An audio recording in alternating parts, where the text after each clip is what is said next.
VK Mishra present. हमारे channel पे बने रहने के लिए हमारे चैनल को लाल बटन दबा करके सब्सक्राइब करें और साथ में बेल आइकन घंटी दबाएं। जय श्री राधे कृष्ण। आप सभी का हमारे YouTube चैनल पे बहुत बहुत स्वागत है। आइए आज सुनते हैं भाद्रपद अमावस्या की कथा। हिंदू धर्म में अमावस्या तिथि का बड़ा ही विशेष महत्व माना गया है। इस दिन स्नान और दान, पितरों के तर्पण आदि के लिए यह दिन बड़ा ही महत्वपूर्ण माना जाता है। अमावस्या तिथि को पितरों का दिन माना जाता है और शास्त्रों के अनुसार अमावस्या के दिन पितरों का तर्पण किया जाता है।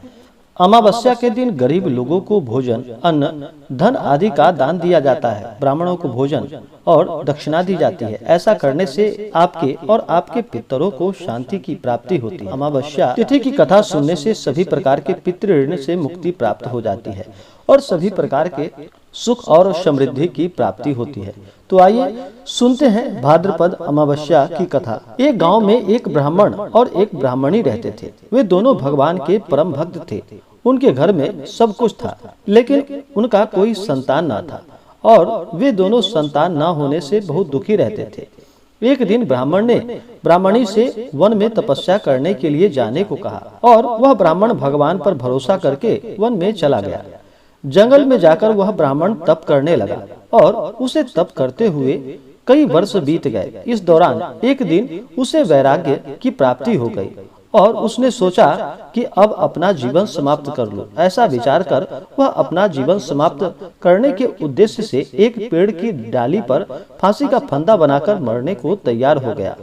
और तब ब्राह्मण को ऐसा करते हुए देख सुख अमावस्या प्रकट हुई और ब्राह्मण को मरने से रोकते हुए बोली कि हे ब्राह्मण, तुम्हारे भाग्य में 7 जन्मों तक कोई संतान नहीं लिखी है, किंतु मैं तुम्हें 2 कन्या का वरदान देती हूँ। तुम एक कन्या का नाम अमावस्या और दूसरी कन्या का नाम पूनम रख देना और अपनी ब्राह्मणी को कहना कि सुख अमावस्या का नियमित रूप से व्रत और उपवास करे। अमावस्या के दिन एक कटोरी चावल लेकर उसमें दक्षिणा रखकर किसी मंदिर में रख दे। इस नियम का पालन लगातार 1 वर्ष तक करे। एक कटोरी चावल समित दान करते रहना। सुख अमावस्या से ऐसा वरदान पाकर ब्राह्मण घर आया और उसने सारा वृतांत अपनी पत्नी को बताया तथा अमावस्या के दिन ब्राह्मणी ने व्रत रखा और कुछ दिन बाद उस ब्राह्मण के घर में 2 कन्याओं का जन्म हुआ। तब ब्राह्मण ने एक कन्या का नाम अमावस और दूसरी कन्या का नाम पूनम रखा। धीरे धीरे कन्या बड़ी होने लगी, पर ब्राह्मण ने उन कन्याओं का विवाह करा दिया। बड़ी बहन अमावस बहुत ही धार्मिक प्रवृत्ति की थी, जबकि छोटी बहन भगवान का बिल्कुल भी ध्यान नहीं किया करती थी। बड़ी बहन के घर में तो सुख, समृद्धि और वैभव के भंडार भरपूर थे, लेकिन छोटी बहन पूनम के दुख कम नहीं थे।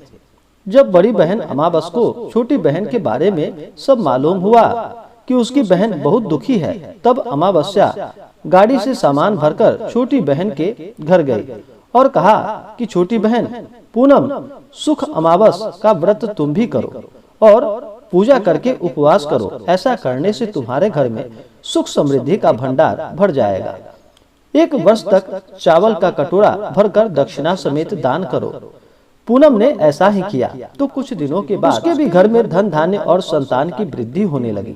इस प्रकार जो भी सुख अमावस्या का व्रत विधि पूर्वक करता है, उसके घर के भंडार सुख अमावस की कृपा से भर जाता है। इस प्रकार से जो भी अमावस्या तिथि के दिन स्नान और दान का काम करते हैं, उन्हें सभी प्रकार के सुख और समृद्धि की प्राप्ति होती है। हिंदू धर्म में अमावस्या तिथि का बड़ा ही विशेष महत्व माना गया है। अमावस्या तिथि के दिन इस दिन शुद्ध और सात्विकता का पालन करना चाहिए। इस दिन किसी के ऊपर क्रोध नहीं करनी चाहिए। इस दिन मांस, मदिरा, लहसुन, प्याज आदि का प्रयोग बिल्कुल भी नहीं करना चाहिए। तामसिक वस्तुओं का सेवन नहीं करना चाहिए। ब्रह्मचर्य का पालन करना चाहिए। धर्म कर्म का कार्य करते हुए दान पुण्यों का कार्य करना चाहिए। इससे लाभ की प्राप्ति होती है। तो आशा करता हूँ कि यह जानकारी आपको अच्छा लगा हो। ऐसे ही ज्ञानवर्धक जानकारियाँ प्राप्त करने के लिए हमारे इस चैनल को लाल बटन दबा करके सब्सक्राइब करें, साथ में बेल आइकन घंटी दबाएं ताकि मेरे वीडियो का नोटिफिकेशन आपके पास सबसे पहले पहुंचे। वीडियो को लाइक और अपने मित्रों तथा दोस्तों के साथ शेयर करें। सुखी रहे और स्वस्थ रहे। जय श्री राधे कृष्ण। धन्यवाद।